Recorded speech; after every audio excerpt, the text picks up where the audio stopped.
오늘 아침 굿모닝 시카고.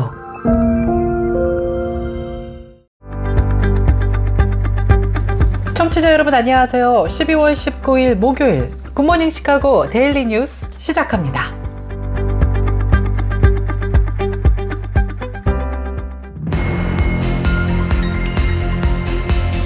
오늘의 주요 뉴스입니다. 연방준비제도가 지난 9월과 11월에 이어서 지난 18일 기준 금리를 다시 인하했습니다. 연준은 어제 연방공개시장위원회 정례회의 뒤 기준금리를 기존보다 0.25%포인트 낮은 4.25에서 4.50%로 조정한다고 밝혔습니다. 오는 2025년이 되면 소셜 세큐리티의 정년 연령이 올라서 미국인들 수백만여 명에게 영향을 미칠 것으로 예상되고 있습니다. 시사주간지 뉴스위크가 2025년도부터 많은 고령자들의 정년 퇴직 연령이 높아진다고 보도했습니다. 미국에서 2024년 자동차 판매가 올해보다 더 늘어 2019년 이후 6년 만에 최고치를 기록할 것이라는 전망이 나왔습니다. 지난 18일 미국 자동차 시장조사 업체 콕스 오토모티브가 최근 공개한 2025 전망 보고서에 따르면 미국 내 신차 판매 대수는 내년에 약 1,630만 대로 올해 판매량 추정치인 약 1,585만 대보다 2.8% 증가할 것으로 전망됐습니다.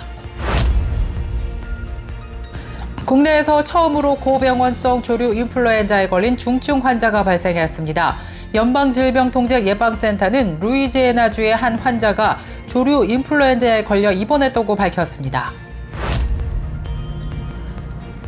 1966년 이래 미 전역의 유치원과 초중고교에서 일과 시간 중에 총기가 발사되거나 총격 사건이 발생한 데이터베이스에 따르면 학교 총격 발생 건수와 희생자 수가 2021년 이래 급격히 증가하고 있는 것으로 조사되었습니다. 내년에는 몰기지 금리가 6% 선에서 안정되면서 기존 주택 거래 건수가 450만 채를 기록할 것이라는 전문가들의 전망이 나왔습니다. 텍사스 법무부 켄 팩스턴 장관이 뉴욕의 마가렛 데일 리 카펜터 박사를 상대로 민사소송을 제기했습니다. 낙태, 약물 처방 및 우편 발송 행위를 강력히 규탄한 것입니다. 팩스턴 장관은 성명을 통해 카펜터 박사가 텍사스 거주자에게 불법적으로 낙태 유도 약물을 제공했고 이로 인해 산모가 심각한 의료적 합병증을 겪었다고 주장했습니다. 2024년 종교 인구 현황 발표에 따르면 개신교가 여전히 전체의 20%를 차지하고 주요 종교로서의 위치를 유지하고 있는 것으로 조사됐습니다. 월드쉐어 USA가 매년 연말연시에 이웃들을 위해 온 가족의 한 끼 식사비를 열악한 선교지에 보내는 연말연시 한 끼 나눔 캠페인을 진행한다고 밝혔습니다. 한국의 국가정보원이 한국 시간으로 지난 19일 우크라이나전에 파병돼 러시아를 지원하는 북한군 병사들의 사망자가 최소 100여 명으로 파악된다고 밝혔습니다. 첫 소식입니다. 연방준비제도가 지난 9월과 11월에 이어서 지난 18일 기준 금리를 다시 인하했습니다. 연준은 어제 연방공개시장위원회 정례회의 뒤 기준금리를 기존보다 0.25%포인트 낮은 4.25에서 4.50%로 조정한다고 밝혔습니다. 이에 따라 기준금리는 연준이 인플레이션을 잡기 위해 지난 2022년 3월부터 공격적으로 금리를 올린 이후 최고치를 보였던 것보다 1%포인트 낮아지게 됐습니다. 또 연준은 어제 경제 전망을 통해 오는 2025년 말 기준금리가 3.9%에 이를 것으로 전망했습니다. 현재 기준금리가 4.25에서 4.50%인 것을 감안하면 내년 말까지 스몰컷 기준으로 2차례 인하하겠다는 것으로 풀이되고 있습니다. 2025년이 되면 소셜 세큐리티의 정년 연령이 올라서 미국인들 수백만여 명에게 영향을 미칠 것으로 예상되고 있습니다. 뉴스위크가 내년 2025년부터 많은 고령자들의 정년 퇴직 연령이 높아진다고 보도했습니다. 1955년에 태어난 사람들은 66살 2개월이 정년이며 1956년에 태어난 사람들은 66살에 4개월이 더 지나야 정년이 됩니다. 1957년생의 경우 정년은 66살 6개월, 1958년 출생자의 경우 66살 8개월의 연금 전액을 받을 수 있게 됩니다. 마지막으로 1959년생은 66살 10개월에 전액 수령이 가능하며 1960년생은 67살에 정년퇴직 연령에 도달하게 됩니다. 미국에서 내년 자동차 판매가 올해보다 더 늘어서 2019년 이후 6년 만에 최고치를 기록할 것이라는 전망이 나왔습니다.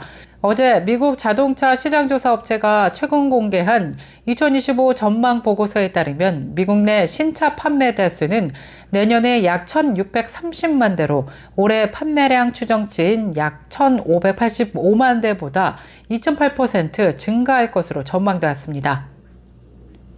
국내에서 처음으로 고병원성 조류 인플루엔자에 걸린 중증 환자가 발생했습니다.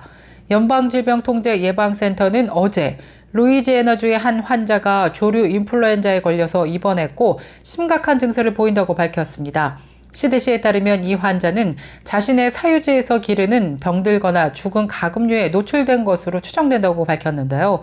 이 환자가 접촉한 가금류는 상업용은 아니며 젖소나 그와 관련된 식품에 노출된 적도 없다고 관계 당국자는 전했습니다. 1966년 이래 미국 전역의 유치원 초중고교에서 일과 시간 중에 총기가 발사되거나 휘둘러진 사례를 수집하는 학교 총격 데이터베이스에 따르면 학교 총격 발생 건수와 희생자 수가 2021년 이래 급격히 증가하고 있는 것으로 나타났습니다. 10년 전인 2010년대 초와 비교하면 발생 건수와 희생자 수 양쪽 다 각각 4배 이상으로 늘었습니다.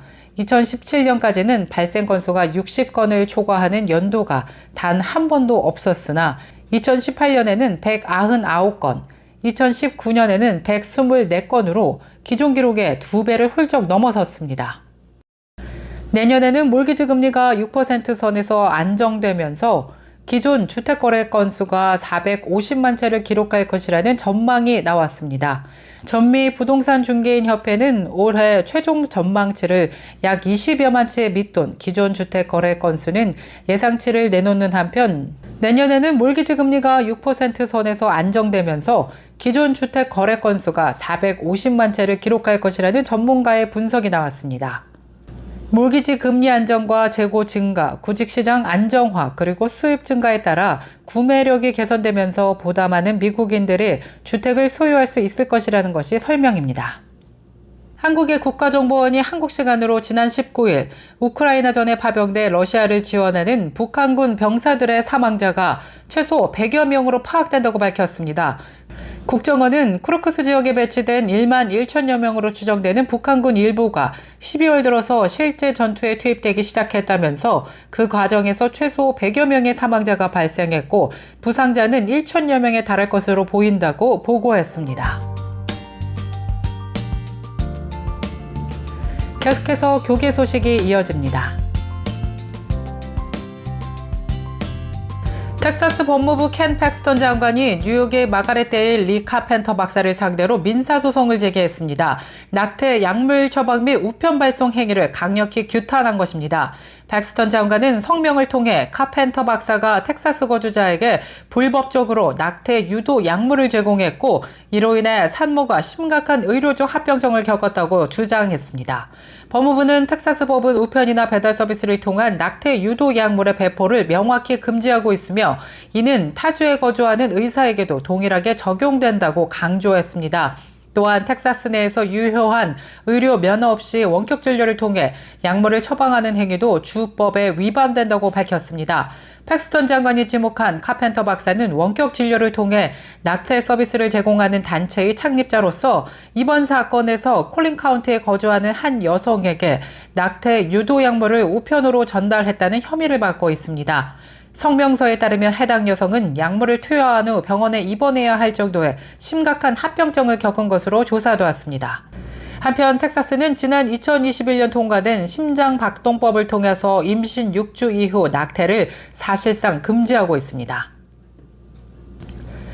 2024년 종교 인구 현황 발표에 따르면 개신교가 여전히 전체의 20%를 차지하고 주요 종교로서의 위치를 유지하고 있는 것으로 조사되었습니다. 불교와 천주교는 각각 17%와 11%를 기록해 그 뒤를 이었으며 무종교가 51%로 역시 예년과 비슷한 수준으로 조사됐습니다. 한국 리서치 여론 속의 여론이 최근 발표한 2024 종교 인식조사, 종교 인구 현황과 종교 활동은 2024년 1월부터 11월까지 진행한 22차례의 여론조사를 통해 전체 22,000명의 응답을 종합한 결과를 토대로 했습니다. 이에 따르면 개신교는 2018년부터는 계속 20%를 유지하며 큰 변화를 보이지 않았습니다. 천주교와 불교도 각각 11%, 17%로 비슷한 비율을 기록하며 종교 인구의 분포는 크게 변하지 않았습니다. 한편 2024년 조사에서는 믿는 종교의 변화가 있었던 사람도 확인됐습니다. 93%는 변화가 없었으며 믿는 종교가 1년 전에는 있었지만 현재는 없는 사람이 4%, 반대로 1년 전에는 없었지만 현재는 있는 사람이 2%로 조사됐습니다. 불교는 11%가 현재는 무교이거나 다른 종교로 바꾼 것으로 나타나 변화의 폭이 가장 컸습니다. 월드쉐어 USA가 매년 연말연시에 이웃들을 위해 온 가족의 한 끼 식사비를 열악한 선교지에 보내는 연말연시 한 끼 나눔 캠페인을 진행한다고 밝혔습니다. 가족의 한 끼 식사로 선교지에서 성탄절 식사나 신년 식사마저 제대로 할 수 없는 지역의 교회에 성탄절 식사와 신년 식사 비용으로 전달될 예정입니다. 2024년 연말연시 한 끼 나눔 캠페인의 성금은 전쟁 중인 우크라이나, 절대 가난으로 허덕이는 IT 시골 마을과 수리남에 전달할 예정입니다. 교회의 성탄절 구제 현금이나 각 가정의 성탄절 나눔 성금을 월드쉐어 USA로 보내면 월드쉐어 USA가 연말연시에 전달하는 중입니다. 그동안 월드쉐어 USA는 연말연시 나눔을 통해 선교지 교회와 학교에서 마을 주민을 초청하여 전도 행사를 가져왔습니다.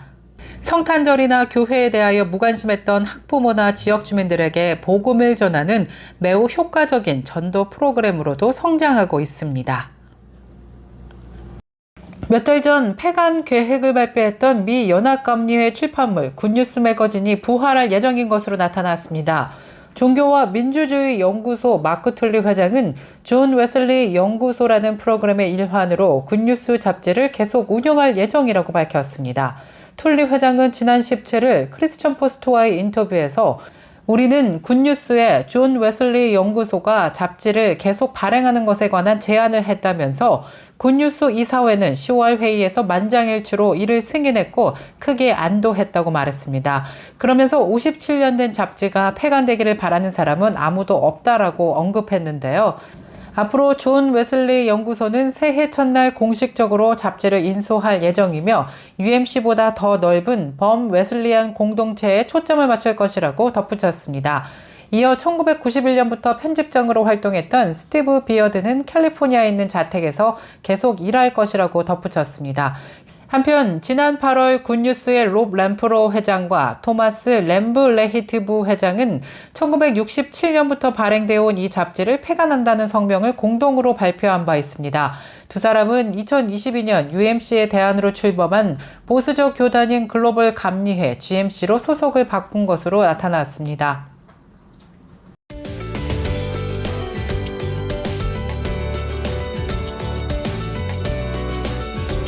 KCBS 날씨 정보입니다. 목요일인 오늘은 곳곳에 눈 또는 진눈깨비 소식이 예보되었습니다.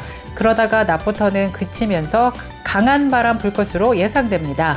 낮 최고 기온 35도, 밤 최저 기온 31도 예상됩니다. 날씨였습니다.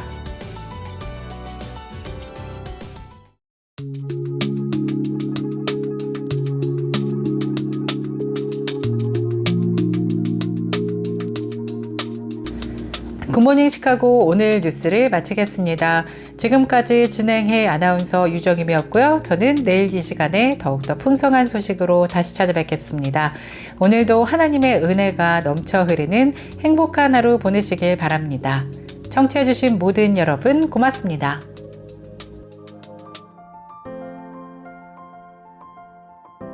굿모닝 시카고 뉴스는 삶을 마무리하는 순간을 여러분과 함께합니다. 가장 저렴한 비용과 신뢰를 바탕으로 정성을 다하는 줄리심 장의사, 최신 학문과 기술 연마를 통해 최상의 치료로 보답하는 김강수 치과, 모든 보험을 원스톱으로 해결해드립니다. 한인사회를 위한 박상화 종합보험, 최고의 상품으로 소비자의 행복을 책임지는 영신건강 제공으로 함께합니다.